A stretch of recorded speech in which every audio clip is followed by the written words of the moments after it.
జై శ్రీరామ్. భగవద్భక్తులందరికీ కూడా ఝాన్సీ ఆధ్యాత్మిక ముచ్చట్లకి స్వాగతం, సుస్వాగతం. మనం యోగ వాసిష్ఠ రామాయణంలో నిర్వాణ ప్రకరణాన్ని చదువుకుంటున్నాము.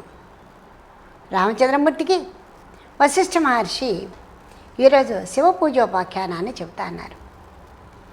ఆ శివదేవుని ఏ విధంగా ప్రార్థించాలో, ఏం చెప్పారో మనం తెలుసుకుందాం. ముందుగా ఆ దేవదేవుని ప్రార్థన చేసుకుందాం. జై శ్రీరామ్. వందే శంభుమాపతిం సురగురుం వందే జగత్కారణం వందే పన్నగభూషణం మృగధరం వందే పశూనాం పతిం వందే సూర్యశశాంకవైనినయనం వందే ముకుందప్రియం వందే భక్తజనాశ్రయించ వరదం వందే శివం శంకరం.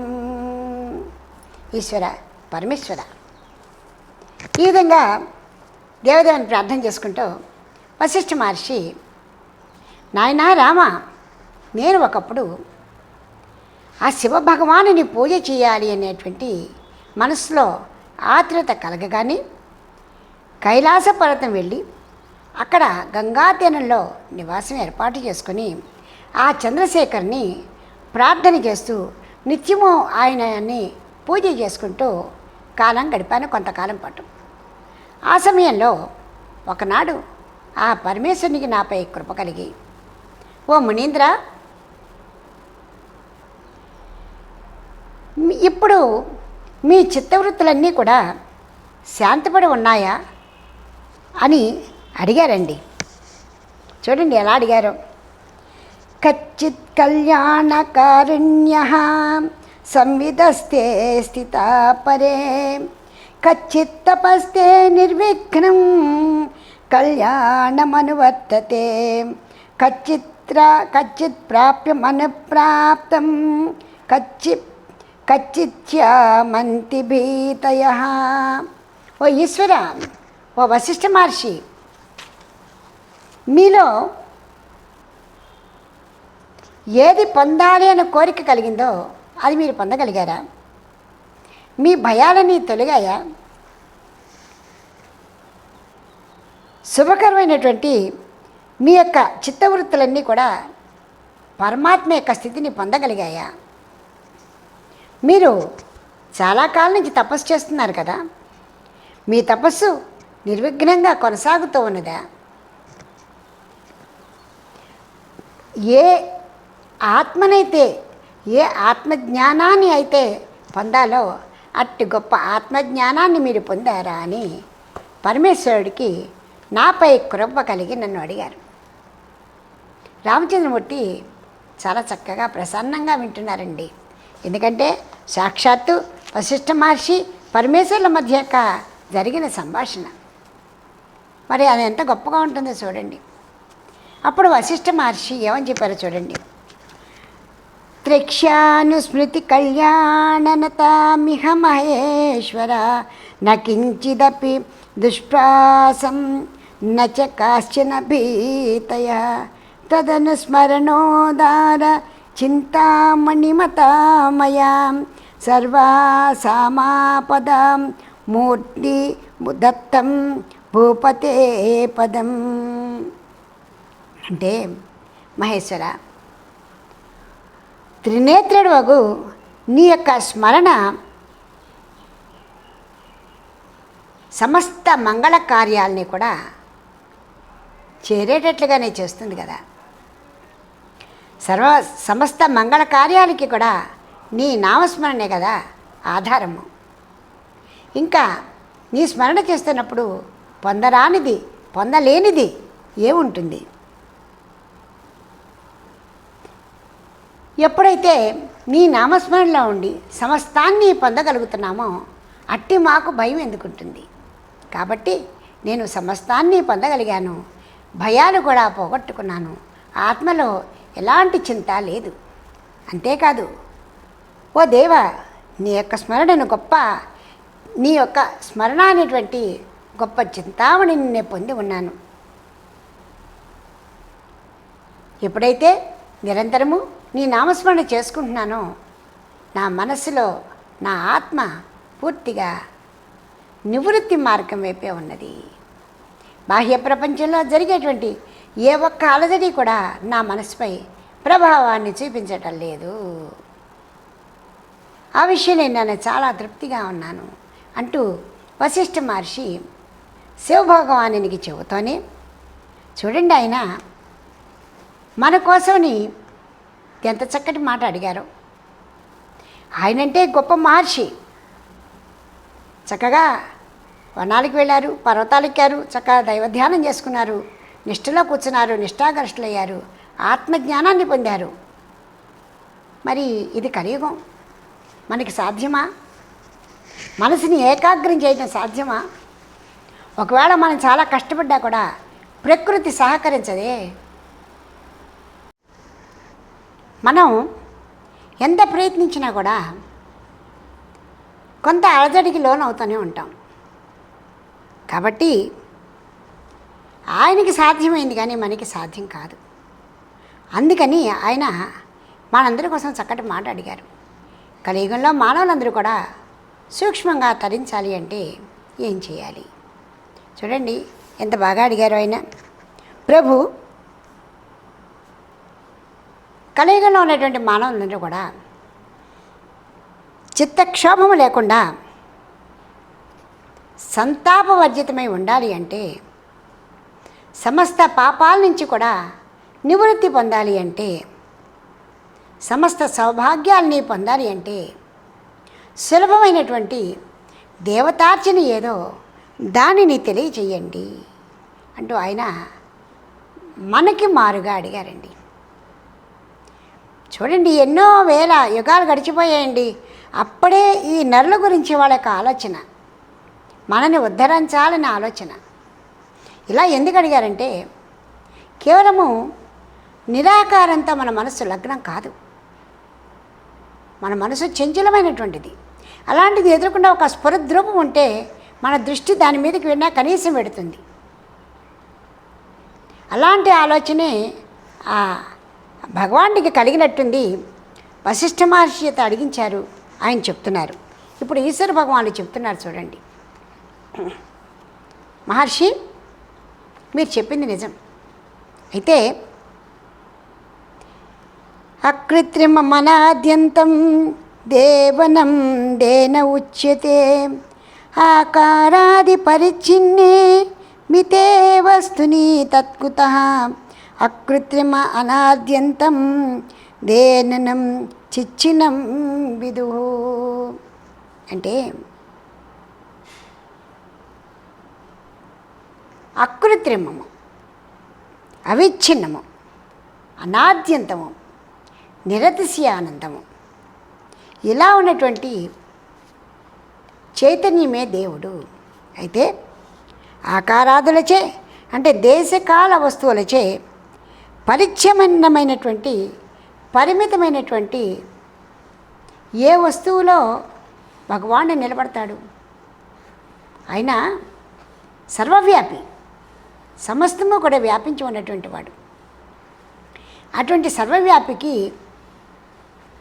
ఇంత అని పరిమితిని ఎలా చెప్పగలము? ఆద్యంతరహితుడు కదా. కాబట్టి మహర్షి ఇది తత్వజ్ఞులందరూ కూడా అటువంటి సర్వవ్యాపైనటువంటి ఆ నిరాకార రూపుణ్ణి ధ్యానం చేయాలి అని తత్వజ్ఞులు తెలుసుకున్నారు. ఆ కారణంగానే వారందరూ కూడా నిరాకార రూపాన్ని ధ్యానం చేశారు, ముక్తి మార్గాన్ని పొందారు. అయితే అది నీవన్నట్టు సామాన్యులకు సాధ్యము కాదు. వారి కొరకై ఒక చక్కటి పద్ధతి భగవానుడే ప్రసాదించాడు. అదే అజ్ఞాత శివతత్వ నామాకారాద్యర్చనం కృతం యోజనాద్యంత శక్తస్య క్రోశాద్వా పరికల్ప్యతే. విష్ణువు మొదలైనటువంటి సాకార రూపాలు సామాన్యులందరూ కూడా పూజ చేస్తూ, అర్చన చేస్తూ, మనసు లగ్నం చేస్తూ తరించేటువంటి మార్గాన్ని ఆయా సామాన్యులందరికీ కూడా చూపించడం జరిగింది. నిజానికి ఆత్మని పూజించడం వల్ల ఆద్యంతరహితమైనటువంటి ఆనందాన్ని వాళ్ళు పొందగలుగుతారు. కానీ అది సామాన్యులకు సాధ్యమైనటువంటి పరిస్థితి కాదు.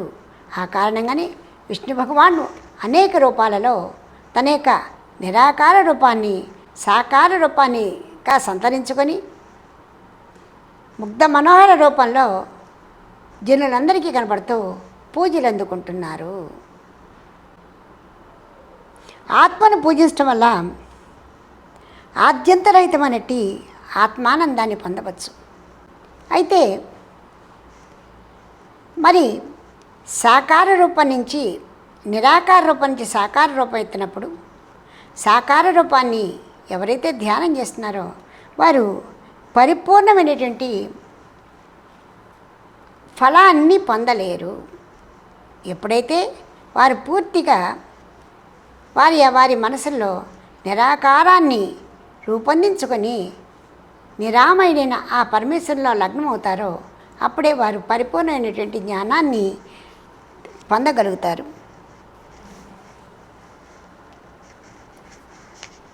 శివ సర్వపదాతీత సర్వసంకల్పనాతిక దిక్కాలాద్యనపచ్ఛిన్న సర్వారంభ ప్రకాశకృత్ చిన్మాత్రమూర్తిరమలో దేవ ఇత్యుచ్యతే మునే. ఓ మునీంద్ర, శివస్వరూపుడు బ్రహ్మ విష్ణు మహేశ్వరాది సర్వపదాలకి అతీతుడైనటువంటి వాడు, సమస్త మనోవృత్తులకు ఆవలగా ఉన్నటువంటి వాడు, దేశకాల వస్తువులచే వివరింపడానికి అవకాశం లేనటువంటి వాడు. అటువంటి ఆద్యంతరహితుడైనటువంటి మంగళస్వరూపుని ఎవరైతే ప్రార్థన చేస్తూ ఉంటారో వారికి ధ్యానమే పుష్పము, ధ్యానమే జ్ఞానము, ధ్యానమే సమస్తము. ఆ సద్రూపుడైనటువంటి దేవుని ఓం అనే పదముతో ప్రార్థన చేయాలి. అంతరంగమున ఆ ఆత్మదేవుని ధ్యానించడమే అసలైన పూజ. ఇది తప్ప ముక్తి మార్గాన్ని పొందడానికి వేరే దారి లేదు. నిరాకారుడైన పరమాత్మని ప్రార్థన చేసినప్పుడే వారికి మోక్షం లభిస్తుంది. సాకార రూపంలో వారి మనసును లగ్నం చేసుకుని పక్వత చెందిన తర్వాత వారి నిరాకార రూపంలోకి వెళ్ళాలి. అదే అద్వైతము.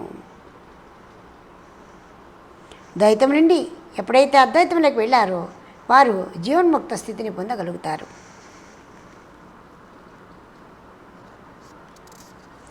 ధ్యానమే ఆత్మదేవునకు కానుక, ధ్యానమే ఆ దేవునికి ఇష్టం.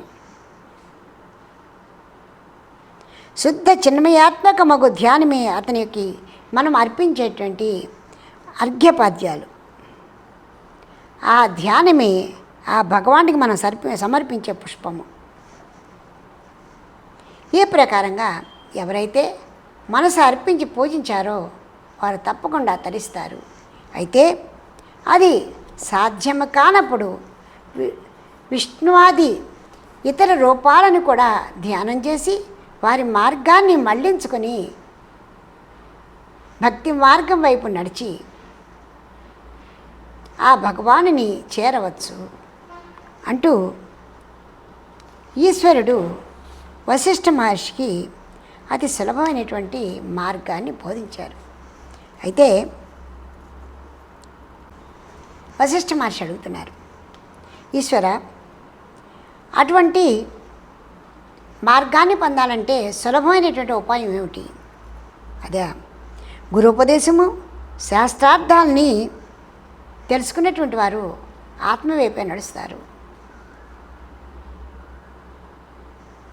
ఖచ్చితంగా ఎవరైతే వీటన్నింటినీ గ్రహించుకుంటారో వారి మనసు ఆత్మలోనే లగ్నమవుతుంది.